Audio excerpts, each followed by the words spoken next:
नमस्कार दोस्तों, this is Anand Rupam and welcome to Unknown Patriots. पिछले कुछ दिनों में नेपाल से लेकर भारत में कई सारी घटनाएं घट चुकी हैं, जिसका डायरेक्ट कनेक्शन जो है उसका उद्देश्य विदेशी शक्तियों का सिर्फ यही है कि भारत को कैसे डायरेक्टली और इनडायरेक्टली नुकसान पहुंचाया जाए। इन चीज़ों को समझेंगे। चीज़ें इतनी फास्ट बदल रही है, नेपाल में जो कुछ भी हुआ अब तक आपने नेशनल मीडिया पे और यूट्यूब पे आपने ये ज़रूर सुन लिया होगा कि कैसे सीआईए इसमें इन्वॉल्व है रेजिम चेंज के पीछे। जो इसके पहले बांग्लादेश, श्रीलंका, इंडोनेशिया में भी कोशिश हुई। तो इनका जो फुटप्रिंट है और इनका जो मॉडस ऑपरेंडाई है सीआईए का, डीप स्टेट का, वो एक जैसा है। ये अब तक सबको समझ में आ गया है। लेकिन आज इस वीडियो के संस्करण में हम लोग ये समझने की कोशिश करेंगे कि हमारी एजेंसीज, हमारे जो अननोन गनमैन हैं, इनका क्या रोल रहा कि नेपाल में 4-5 दिनों के उपद्रव के बाद कैसे नेपाल बाल बाल बचा।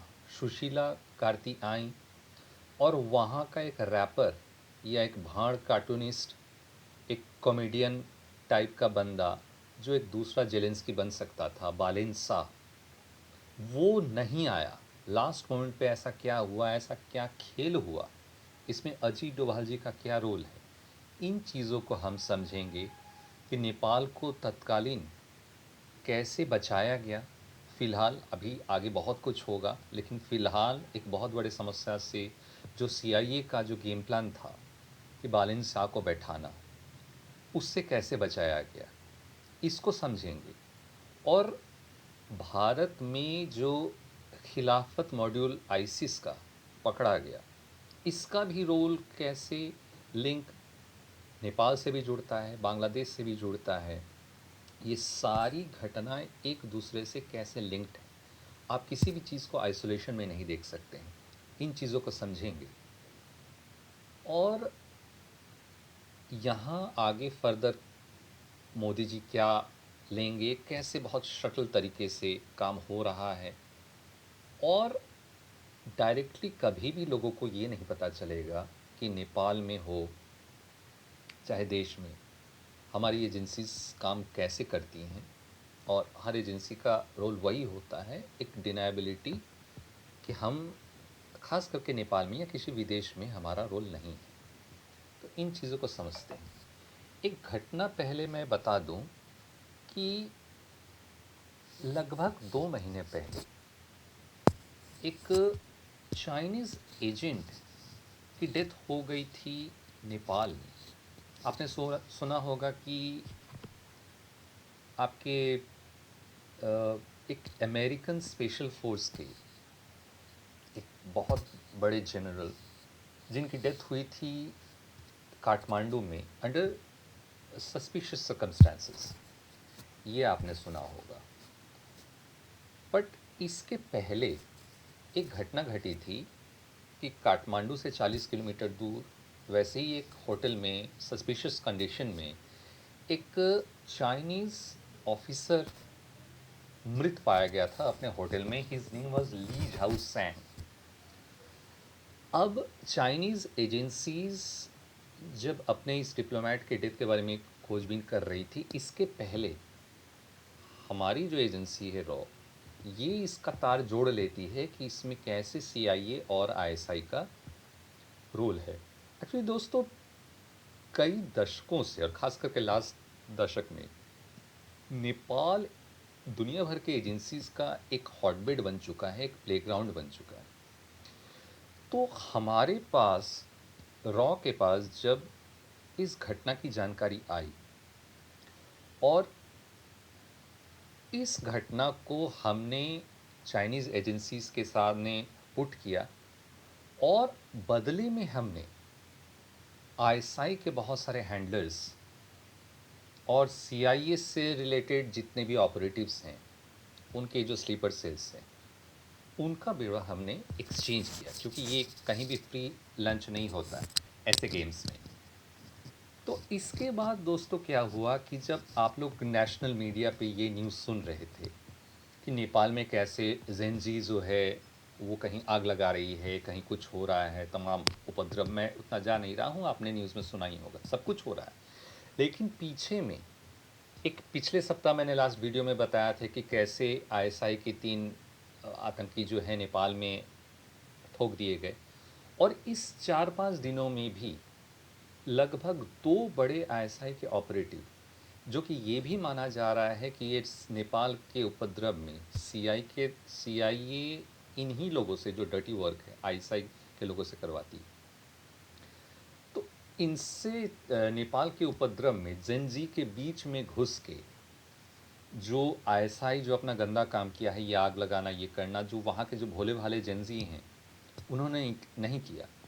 ये काम किया है आईएसआई के गंदे लोगों ने।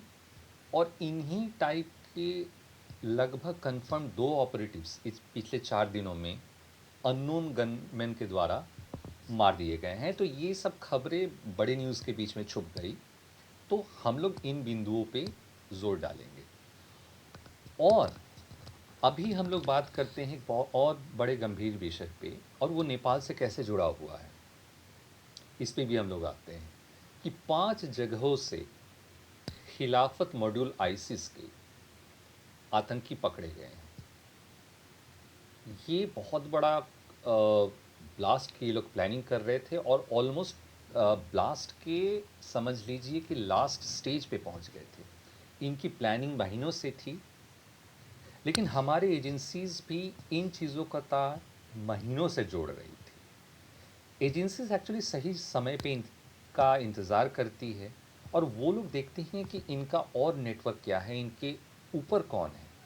ऑब्वियसली पाकिस्तान का हैंडलर्स सामने आते हैं, कुछ सिग्नल हम लोग इंटरसेप्ट करते हैं। और इस बीच में चीन के साथ जब हमारी एक अंडरस्टैंडिंग हुई, चीन के साथ जब हम लोगों ने एक चाइनीज़ एजेंट का जो डेथ का जो मिस्ट्री है, इस चीज़ को हम लोगों ने चाइनीज़ के साथ ये किया, और उसके बदले में चाइनीज़ ने हमें सीआईए स्लीपर सेल्स आईएसआई के जो भी एजेंट्स हैं इनके नाम दिए। और ये जो 5 आतंकी जो पकड़े गए हैं, झारखंड से पकड़े गए हैं, महाराष्ट्र से पकड़े गए हैं, तेलंगाना से पकड़े गए हैं, तो ये जो 5 आतंकी हैं, ये लोग जो रोग ऐप्स यूज़ करते हैं जो कि एन्क्रिप्टेड होते हैं। इनका एन्क्रिप्शन हालांकि इसके पहले भी हम लोगों ने जितने डिफ़िकल्ट से डिफ़िकल्ट एन्क्रिप्शन है उसको हम लोगों ने तोड़ा है। लेकिन अब हम लोगों ने क्या किया कि चाइनीज़ जो एजेंसीज़ हैं इनको बोल के, जो ये लोग बेसिकली जो ऐप्स यूज़ करते हैं वो लोग चाइनीज़ ओरिजिन के होते हैं, चाहे वो बोटीम है या और भी बहुत सारे ऐप्स हैं जो प्ले स्टोर पे नहीं मिलता। इसको जब ये लोग यूज़ करते हैं तो इसका जो सोर्स कोड है, सोर्स कोड एन्क्रिप्शन है, ये हम लोगों ने चाइनीज़ से लिया, और उसका पूरा डिटेल हिस्ट्री हम लोगों ने उसका क्लाउड सर्वर से हम लोगों ने डाउनलोड किया और उसको क्रैक किया। तो सारा मॉड्यूल का हमें लिंक मिलता है। और इसके अलावा हम लोगों ने ये भी क्रैक किया कि बहुत सारे होम मेड इम्प्रोवाइज्ड एक्सप्लोजिव आजकल घर में, जैसे सल्फ्यूरिक एसिड हो गया, अमोनियम नाइट्रेट हो गया, ऐसे जो घरों में यूज़ किया जाता है केमिकल्स, ये वो लोग इकट्ठा कर रहे थे। बॉल बियरिंग था, और इसके बाद गैस मास्क भी था। एक्चुअली कुछ महीनों पहले एक इंटेलिजेंस की इनपुट ये भी आई थी, ये लोग गैस बेस्ड कुछ यूज़ करने वाले हैं ताकि वो जहरीले गैस से ज़्यादा लोगों को नुकसान हो। और जो होम मेड जो इम्प्रोवाइज्ड एक्सप्लोजिव हैं जो घरों में मिल जाता है, अब इसका भी एक मैं बता दूं कि हमारा एक नेशनल केमिकल टेस्ट बेड एक तैयार हुआ है, जिसमें हम लोग एक रिकॉर्ड रखेंगे कि जितने भी हमारे एजेंसीज ये काम कर रही हैं उसका एक डेटाबेस तैयार किया जा रहा है। जहाँ जहाँ पे ये डिस्ट्रीब्यूशन होता है, कोई भी इवन की सिंपल एक जो केमिकल जो डिस्ट्रीब्यूशन में जाता है, इसका डिटेल अभी बहुत ज़्यादा नहीं आया है, लेकिन हमारी एजेंसीज इस पे भी काम कर रही है कि आज जो एक थ्रेट बढ़ गया है कि होममेड एक्सप्लोजिव यूज़ किए जा रहे हैं। तो होममेड एक्सप्लोजिव अगर यूज़ किया जा रहा है तो इनको पकड़ना बहुत डिफ़िकल्ट है।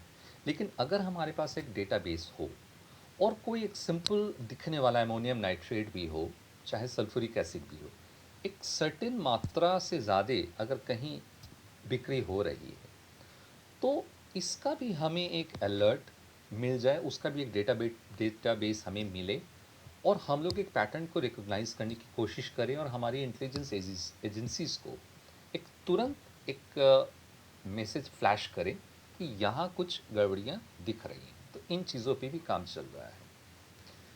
तो एक बहुत बड़ी साजिश और जो एक एक्सप्लोजन का प्लान था, ये नाकाम हुआ। आपको याद दिला दूं कि संदेश खली में ये 2024 में जो शेख शाहजहां था, उसके पास से ऐसे बहुत सारे एक्सप्लोजिव मिले थे और ऐसे सोफिस्टिकेटेड वेपन्स मिले थे जो वहाँ की जो लोकल पुलिस थी या इवन एटीएस भी थी, उन लोग को भी समझ में नहीं आ रहा था। तो उन्हें इंस्टेंटली एनआईए को कॉल करना पड़ा था। तो वहाँ से भी ये लोग जो आईएसआई के द्वारा ट्रेन किए गए, जो एकदम बहुत ही नायाब तरीके का जो एक्सप्लोजिव्स हैं, ये लोग कैसे यूज़ करते हैं, इसकी पूरी जानकारी एनआईए अपने डेटाबेस में क्रिएट करता है और रिपीटेड इंट्रोगेशन के बाद बहुत सारी तार इससे भी जुड़ती हैं। अब एक इंटरेस्टिंग सी बात और हम लोग कर लेते हैं कि मोदी जी अभी मणिपुर में हैं और 15 तारीख को मोदी जी कोलकाता में होंगे, फोर्ट विलियम, जो कि इंडियन आर्मी का ईस्टर्न हेडक्वार्टर है। और वहाँ पे मोदी जी के साथ राजनाथ सिंह भी होंगे और सबसे इंटरेस्टिंगली अजीत डोभाल भी होंगे। तो ये एक बहुत चर्चा की विषय है और कहीं ना कहीं ये तार जो है नेपाल बांग्लादेश सिलीगुड़ी कॉरिडोर और इस बीच में जो भी घटनाक्रम हुआ है, इस पे एक गहन चर्चा होगा, क्योंकि अजीत डोभाल एक नॉर्मल से डिफेंस प्रोग्राम में क्या कर रहे हैं। ऐसे तो बताया गया था कि सेना दिवस का कुछ इवेंट है, बट अंदर में सारे सेना के प्रमुख होंगे और ईस्टर्न हेडक्वार्टर से कुछ बहुत बड़े डिसीजंस लेने की संभावनाएं हैं। इधर ईस्टर्न इंटेलिजेंस का जो पूरा मॉड्यूल है हमारा, आईबी का, इंटेलिजेंस ब्यूरो का, इनके पास भी बहुत सारे इंटेलिजेंस के इनपुट आए हैं रिलेटेड टू अंसारुल बांग्ला। और ये भी पाया गया है कि ये अंसारुल बांग्ला का जो टीम है, ये अंसारुल बांग्ला जो अभी आपको बताया 5 लोग जो पकड़े गए हैं डिफरेंट जगह से, जो आईसिस मॉड्यूल का है, खिलाफत ब्रिगेड, अब इनके साथ अंसारुल बांग्ला का भी कुछ लिंक्स पाए गए हैं, कुछ फुटप्रिंट्स पाए गए हैं, कुछ एविडेंसेस पाए गए हैं। अभी एक घटना घटी ओमकारेश्वर मंदिर में, और ओमकारेश्वर मंदिर में एक तनवीर नाम का बंदा पकड़ा जाता है। वो बंदा साधु बन के कई महीनों से ओमकारेश्वर मंदिर में रह रहा था और अचानक क्या होता है कि एजेंसीज़ को, हमारे जो सिग्नल डिपार्टमेंट है, सिग्नल फोर्सेस हैं, उनको कुछ रेडियो सिग्नल्स हर रात ओमकारेश्वर मंदिर के इर्द गिर्द से मिलना स्टार्ट होता है और उनको शक होता है और उसके बाद वहाँ पे एक सर्विलेंस बढ़ा दिया जाता है। और इसके अलावा हमारे कुछ इंटेलिजेंस पहले से भी था कि मंदिरों के आसपास कुछ घटनाएं को अंजाम देने की कोशिश ये लोग करेंगे। जब ओंकारेश्वर मंदिर के सामने से जब ये पता चला कि ये पेरीफेरी उसी के नज़दीक है, तो सर्विलेंस बढ़ता है और सर्विलेंस को ट्रैक करने पे ये पाया जाता है कि उसी पेरीफेरी से, मंदिर के ही इर्द गिर्द से, हर रोज़ रात को बांग्लादेश कॉल किया जाता है और वो कॉल राउट किया जाता है फिर पाकिस्तान को। तो आईएसआई का एंगल और वहाँ ओंकारेश्वर मंदिर में कुछ किया जाएगा, ये समझ में आता है। इसके अलावा एक घटना जो होती है वो होता है कि कोलकाता के आसपास दो बंदे पकड़े जाते हैं और जिनका कॉल इंटरसेप्ट किया जाता है। तो पाया जाता है कि इनके पास कुछ रेडियो सेट्स थे जो लगातार एन्क्रिप्टेड, वो हाईली एन्क्रिप्टेड मैसेजेस से पाकिस्तान में कुछ कोड सिग्नल वो लोग दे रहे थे। तो उनको जब एनआईए की टीम उठाती है तो पाया जाता है कि इनका कुछ प्लान है डिफरेंट डिफरेंट मंदिरों के आसपास साधुओं के भेष में आतंकियों को घुसाना, उनसे कुछ आतंकी हमले करवाना। ये भी पाया जाता है कि इनकी ये कोशिश है कि ये लोग मंदिर के प्रसाद में जहर मिला सके। अभी क्या होता है कि इस इंफॉर्मेशन मिलने के बाद एक ऑपरेशन लॉन्च किया जाता है जिस ऑपरेशन का नाम होता है ऑपरेशन साध्वी। एक तेज तर्रार आईबीसी ऑफिसर को नियुक्त किया जाता है मंदिर परिसर में साध्वी के तौर पे। वो इस पूरी चीज़ की एक पूरी पैनी नज़र रखती है और ये देखती है कि वो पर्टिकुलर साधु जो वो तनवीर है, जो साधु बन के घूम रहा होता है, वो हर रोज़ जहाँ पे भोग बन रहे होते, प्रसाद बन रहे होते, वहाँ वो हमेशा इर्द गिर्द टहल रहा होता है। तो उसको जो ये साध्वी बनी हुई जो आईबी की ऑफिसर है वो उसको ट्रैक करने लगती है। और एक दिन अचानक वो जो साधु है वो गायब हो जाता है, इसके पीछे पूरी टीम जाती है। ये बंदा दिल्ली होते हुए अमृतसर अटारी बॉर्डर पहुंचता है और इसके पीछे पूरी टीम लगी रहती है, उसको शैडो की तरफ फॉलो करती है। और ये पाया जाता है कि अटारी बॉर्डर पे जो ऑलमोस्ट अटारी बॉर्डर से नज़दीक में गांव है, एकदम बॉर्डर एरिया, वहाँ पे ड्रोन से कुछ पैकेट्स गिराए जाते हैं और इसको ये बंदा जो है, ये साधु, ये उसको उठाता है और अपने रुद्राक्ष के माला में छुपा लेता है।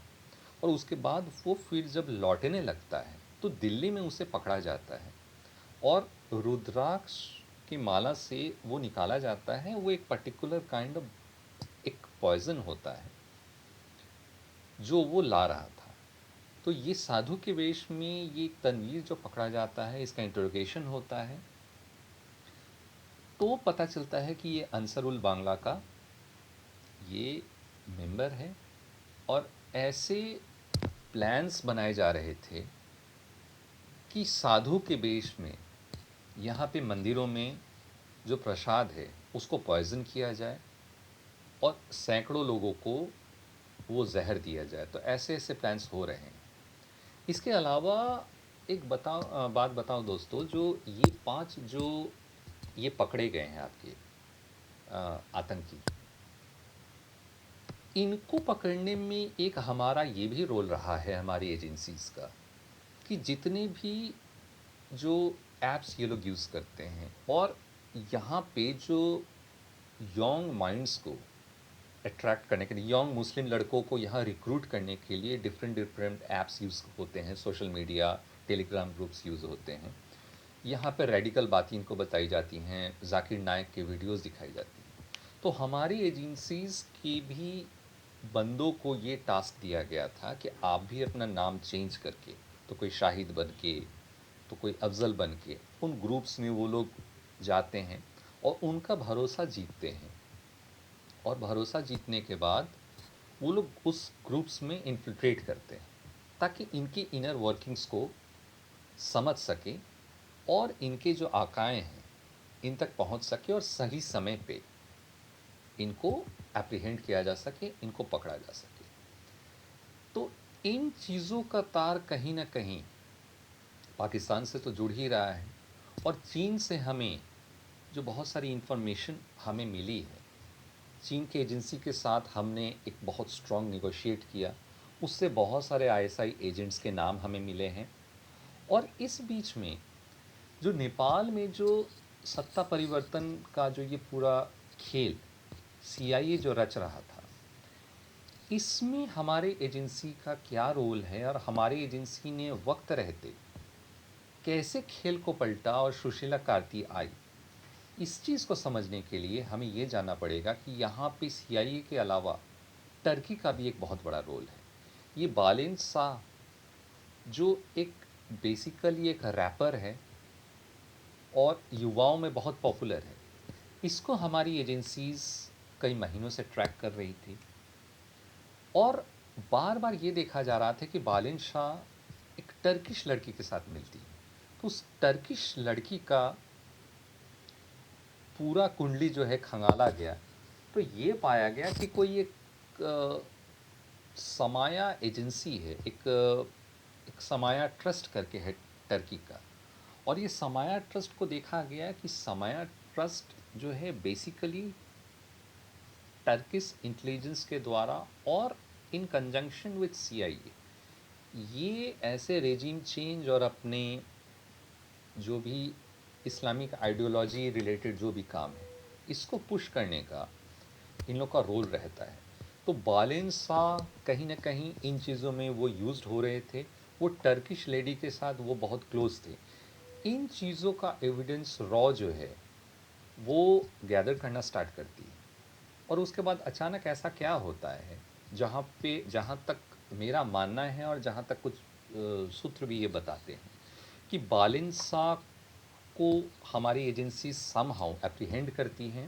उन्हें ये एविडेंसेस दिखाती हैं कि तुम्हारा ये टर्किश औरत और इस लिंक के साथ जो एविडेंस है वो हमारे पास है। इसलिए अचानक आपने देखा होगा कि बालिन शाह अचानक अपने आप को पीछे हटा लेता है और सुशीला कार्ति के नाम पे वो सहमति भी दे देता है, क्योंकि बालिन शाह एक अमेरिकन स्टूज है, उसको रोकना बहुत ज़रूरी था। तो हमारा ये जो एजेंसीज़ का जो ये रोल है, हमारे रॉ का, जी डोभाल जी का जो ये रोल है, ये रोल कभी भी सामने नहीं आएगा। जेंजी के बीच में आपस में ही फूट हो जाती है, वो लोग आपस में ही लड़ने लगते हैं। ये ग्रुप आपस में इनकी जो फूट है, इस फूट के पीछे कारण क्या है, कौन यहाँ इंटरवीन करता है। एक और बात बताऊं कि कम्युनिस्ट गवर्नमेंट और आईएसआई का जो रोल रहा है, तो हमारे जो रॉ का जो काम है वो भी पिछले कई सालों से हमारे मोदी जी, योगी जी, इनका महिमा मंडन करने के लिए इनके माइंड पे कि कैसे मोदी जी आप के लिए एक सुटेबल एक रोल मॉडल है।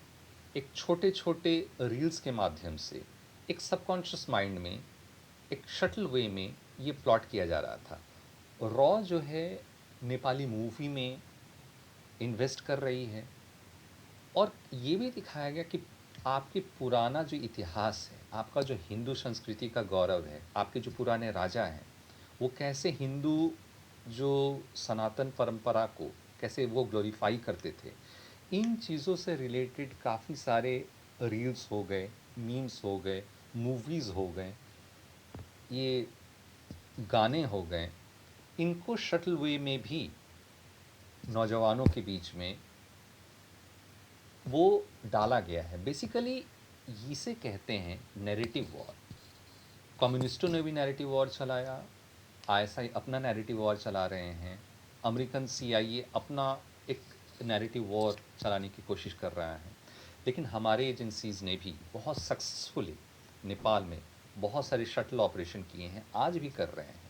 और आज हमें इन एजेंसीज़ को, हमारे जो भी अज्ञात वीर हैं, उनको थैंक्स देना चाहिए, उनको सैल्यूट करना चाहिए कि आईसिस मॉड्यूल के आतंकी को यहाँ भी पकड़ते हैं। इसके अलावा नेपाल में आईएसआई सीआईए जो अपना रोल प्ले कर रही थी, अपना रिजीम चेंज कर रही थी, उसको भी कहीं ना कहीं वो रोक रहे हैं। और मोदी जी से जो जिनका अच्छा रिश्ता है, सुशीला कार्ति जी का, उनको बैठाया जाता है, उसके पीछे भी हमारे एजेंसीज़ का एक बहुत बड़ा रोल है। और आगे इन चीज़ों पे जो घटनाएं घटेंगी, इन चीज़ों पे हमारी नज़र बनी रहेगी। तब तक मैं आनंद रूपम आपसे आज्ञा लेता हूँ, और इस चैनल को लाइक, शेयर, सब्सक्राइब करना ना भूलिएगा। जय हिंद।